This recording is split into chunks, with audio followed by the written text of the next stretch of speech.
வீட்டில் தெய்வ உருத்திருப்படங்கள் நிறைய வைக்க வேண்டும் என்று ஆவலாக இருக்கின்றது.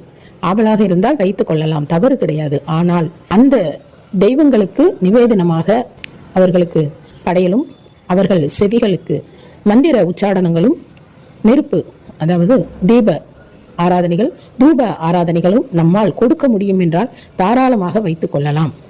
அவர்களை வைத்துக்கொண்டு நாம் இது எதுவுமே செய்யாமல் இருந்தால் அது நல்ல மாற்றங்களை ஒரு நாளும் கொடுக்காது. அலங்காரமாக நிறைய தெய்வ உருவப்படங்கள் வைத்துக்கொண்டு இதில் எதுவுமே செய்யவில்லை என்றால், அதாவது மந்திர உச்சாடனங்கள் கிடையாது, தீபதூப ஆராதனைகள் கிடையாது, நிவேதனங்கள் கிடையாது. நிவேதனம் என்றால் காலை மாலை இருவேளை அப்படின்னு ஒரே ஒரு நிவேதனமாக வைப்போம். ஆனால் அங்கே இருக்கும் தெய்வங்களும் நிறைய தெய்வங்கள் இருக்கும். அப்ப நிறைய தெய்வங்கள் இருக்கு அப்படின்னா அத்தனைக்கும் ஒன்று கொடுக்க வேண்டுமா அப்படின்னா அந்த மாதிரி கிடையாது.